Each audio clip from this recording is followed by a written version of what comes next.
Dans cet épisode, nous explorerons Lindisfarne en 793 et ceux qui arrivèrent de la contrée de glace et de neige. Bienvenue dans la folie médiévale.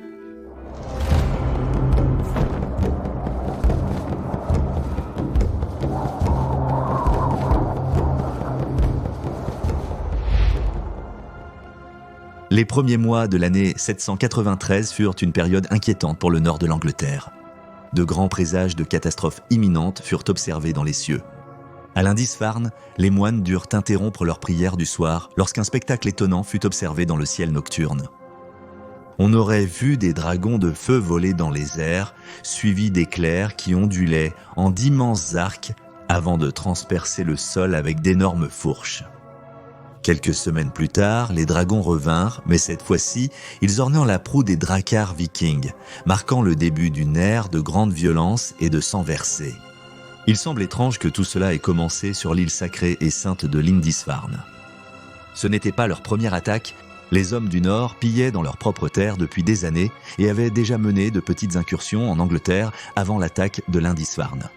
Ils ont commencé modestement, utilisant 2 ou 3 navires, testant la résistance des habitants et choisissant des endroits isolés et proches de la mer. Ils étaient malins et ont choisi de ne pas attaquer les riches ports commerciaux comme Southampton. Les populations y étaient plus denses, entraînant plus de risques d'opposition des habitants, et ces endroits étaient bien gardés. Qu'est-ce qui était mieux que les monastères, comme ceux de Northumbrie tels que Lindisfarne, Iona et Jarrow? Sans défense, riches et isolés. Pendant cette période, l'Angleterre était divisée en 4 grands royaumes et 3 plus petits. Le royaume de Northumbrie était très puissant. Situé au centre de la Grande-Bretagne, il avait les Scots et les Pictes au nord et les Anglo-Saxons au sud. Dans les régions du nord en particulier, il y avait eu un éveil culturel au cours du 8e siècle. L'architecture, la métallurgie, la sculpture et la peinture avaient prospéré. Les grands évangiles enluminés ont été rédigés à cette époque, comme le livre de Kells et les évangiles de Lindisfarne. Les historiens parlent même de cette époque comme de la Renaissance du Nord, soit 600 ans avant celle de l'Italie. Le christianisme est apparu en Grande-Bretagne au début du IIIe siècle. Des établissements religieux furent construits partout en Angleterre et, au 7e siècle, les monastères, notamment Lindisfarne, étaient redevenus extrêmement prospères. Sous le patronage royal du roi de Northumbrie, il possédait une collection inégalée de reliques, dont les restes de saint Cuthbert, son abbé, et ceux de saint Columba, responsable de l'introduction du christianisme en Écosse. Le monastère avait été fondé par saint Aidan en 634, qui en devint l'évêque. Saint Finian le suivit et construisit une église en bois.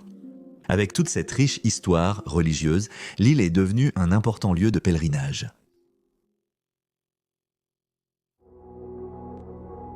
Les loups de mer. Le 8 juin 793, l'église ainsi que l'ensemble du site monastique de l'île Sainte furent attaqués par ce que l'on a décrit comme des hommes misérables et païens. Un moine écrivit, je cite, « Des païens venus des régions du Nord arrivèrent en force navale en Bretagne comme des frelons piquants et se répandirent de tous côtés tels des loups terrifiants, pillants, déchirants et massacrants. » Les pèlerins ont peut-être apporté une grande quantité de monnaie, ce qui représentait beaucoup de richesses transportables à emporter. Il y aurait eu des couvertures somptueuses de livres d'évangiles, des reliquaires servant à contenir des reliques sacrées, souvent incrustées de pierres précieuses, des îles, des symboles personnels d'évêques comme des croix en or et des crosses, ainsi que des vêtements précieux ornés d'or et d'argent. Lindisfarne était une grande colonie abritant de nombreuses familles venues sur la Sainte-Île pour trouver du travail. Oui, les Vikings étaient présents depuis un certain temps et avaient déjà mené des raids auparavant, mais cette attaque fut si violente et choquante, frappant au cœur de la chrétienté occidentale, qu'elle ébranla et alarma toute l'Europe. Le savant anglais Alcuin d'York, qui résidait chez Charlemagne dans le royaume franc, écrivit des lettres à Igbald, l'évêque de Lindisfarne, et à Ethelred, le roi de Northumbrie.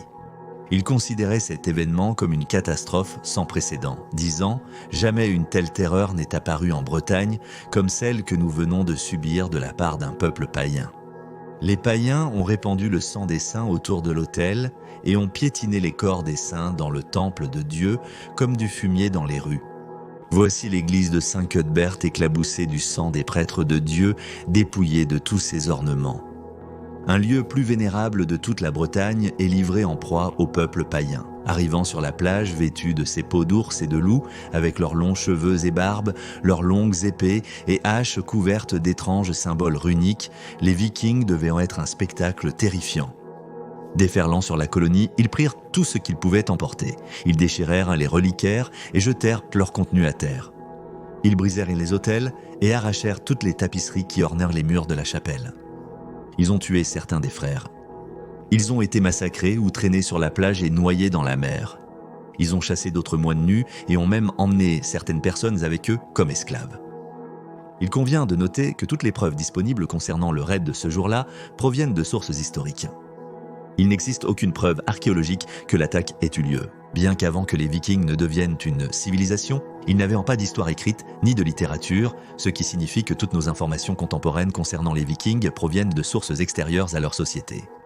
Les Vikings avaient un alphabet runique, mais pas de littérature. Les grandes sagas islandaises ont été écrites plus de 400 ans après. La conquête de l'Angleterre. Au cours des 300 années suivantes, les hommes du Nord ont pillé les rivières et les côtes de l'Europe, semant la mort et la destruction partout où ils passaient. Une abbaye sur la côte nord de la France, appelée Saint-Vaast, avait inclus dans ses chants quotidiens une prière demandant à Dieu de les délivrer, je cite, « de la race sauvage des hommes du Nord qui ravagent nos royaumes ». Un sentiment partagé par une grande partie du monde connu, de Vinland à l'ouest jusqu'à Constantinople à l'est et Paris au sud. Lindisfarne était rempli de trésors utilisés lors des cérémonies religieuses et totalement sans défense. Ce fut une journée très profitable, une journée qui montra aux Vikings et à leurs compagnons restés en Scandinavie que des trésors, des esclaves et la gloire pouvaient être trouvés de l'autre côté de la mer, en Angleterre. Combien d'autres monastères comme celui-ci existaient, avec des richesses aussi abondantes et faciles à apprendre? Les hommes du Nord qui ont envahi Lindisfarne venaient probablement de Norvège, même si les Anglais les appelaient les Danois. Au fur et à mesure que l'ère viking progressait et qu'ils commençaient à s'installer, ils étaient si nombreux en Grande-Bretagne que les Anglais appelaient tous les Scandinaves des Danois. Ils faisaient peur parce qu'on ne savait rien d'eux. Ils étaient un peuple étranger, vénérant leur dieu païen Odin. Ils ne reconnaissaient pas la sainteté de l'Église chrétienne. Ils attaquaient avec une férocité brutale. Il y avait même des récits selon lesquels ils continuaient à se battre à main nue après avoir été désarmés et arrachèrent la gorge de leurs ennemis avec leurs dents. Ils venaient d'un endroit froid et inhospitalier que même les longs bras de l'Empire romain n'avaient jamais atteint. Bien que le Danemark bénéficie d'un climat assez favorable, les terres qui correspondent aujourd'hui à la Suède et à la Norvège connaissent des conditions beaucoup plus rudes. Elles avaient toutes deux de petites populations et les hivers étaient de longs et rigoureux, surtout en Norvège. C'est peut-être pour cela qu'ils ont décidé de migrer vers le sud et d'y établir des colonies. Les terres en Grande-Bretagne étaient les plus faciles à cultiver, avec un climat moins extrême. Jarls, Karls et Trolls. Durant les 2 siècles suivants, les Vikings ont semé la terreur en Europe du Nord, entraînant l'abandon de nombreuses cités côtières. Puis, ils ont fondé des colonies. Ils ont fondé la ville de Dublin en Irlande, se sont emparés de York et ont envahi Londres. Ils ont attaqué la côte marocaine en Afrique du Nord et capturé la ville espagnole de Séville aux mains des musulmans. Les Vikings avaient une structure sociale à 3 niveaux. Au sommet se trouvaient les Jarls, les riches propriétaires terriens, puis les Karls qui étaient les paysans libres, suivis des Thralls, les esclaves qui avaient le statut le plus bas. Les hommes du Nord capturaient ici des milliers d'hommes, de femmes et d'enfants pour les vendre comme esclaves lors de leurs raids. L'esclavage était central dans leur existence. Au XIe siècle, Dublin viking est devenu le plus grand marché aux esclaves d'Europe occidentale. Les esclaves capturés en Irlande et ailleurs y étaient revendus, puis emmenés vers les marchés islamiques ou vendus aux États baltes. Les captifs étaient donc classés selon leur force, leur taille ou leurs caractéristiques, comme femmes venues d'au-delà de la Grande Mer ou étrangers ne connaissant pas l'anglais. À la fin de l'époque viking, tant d'esclaves avaient été ramenés en Norvège qu'ils représentaient 10% de la population. Les Vikings ont établi des routes commerciales partout dans le monde, la superficie des territoires sous leur contrôle étant aussi vaste que celle de l'Empire romain autrefois. Ils commerçaient à Bagdad, Constantinople, Jérusalem, tout le long de la mer Caspienne et de la route de la soie. À l'église byzantine Sainte-Sophie dans l'actuel Istanbul, on peut trouver des graffitis vikings. Datant du IXe siècle, les 2 inscriptions runiques y sont gravées dans la pierre. On pense que l'une d'elles dit « Halfdan a gravé ces runes ». L'équivalent ancien de Halfdan était R. L'autre est simplement une signature qui dit Ani. Leur drakkar innovant était au lit parfait, aussi bien pour la guerre que pour l'exploration en mer et sur les rivières intérieures. L'absence de quilles signifiait que les navires pouvaient naviguer même dans les eaux les plus peu profondes. Leur rapidité les rendait redoutables lors des raids. Iona était une autre île monastique au large des côtes de l'Écosse. La ville a également subi de multiples attaques vikings. La première attaque a eu lieu seulement 2 ans après Lindisfarne, en 795. Lors de l'attaque de 806, 68 moines ont été massacrés à l'endroit devenu connu sous le nom de Baie des Martyrs. Après d'autres raids, la communauté a déménagé à Kells en Irlande, où ils se sentaient le plus en sécurité à l'intérieur des terres. Mais les Vikings ont réussi à remonter ce qu'on appelle aujourd'hui la rivière Boyne et les ont attaqués là aussi. En 2006, un drakkar viking a été découvert sur le lit de la rivière Boyne au port de Drogheda, non loin de Kells. Rollo le Marcheur. Le nord de la France est devenu l'une de leurs principales cibles de pillage jusqu'à ce que le roi franc, Charles le Simple, accepte un traité avec le chef viking, Jarl Rollo, au Xe siècle.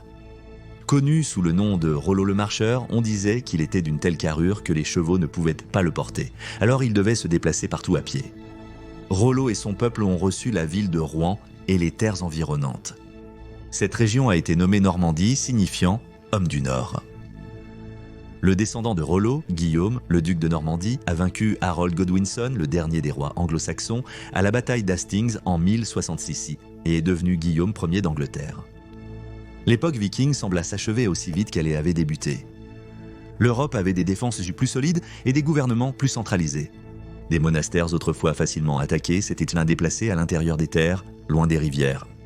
Certains des Vikings s'étaient peut-être même convertis au christianisme et pensaient que piller et réduire d'autres personnes en esclavage était une violation de la loi de Dieu. Quelle qu'en soit la raison, l'ère des Vikings était arrivée à sa fin. L'attaque de Lindisfarne a marqué le début d'une ère qui a transformé la culture de la Grande-Bretagne et du continent. Merci d'avoir regardé cet épisode de Medieval Madness, j'espère que vous avez appris quelque chose. Abonnez-vous si vous avez aimé la vidéo, car nous en postons une tous les vendredis. Bonne semaine à tous, merci.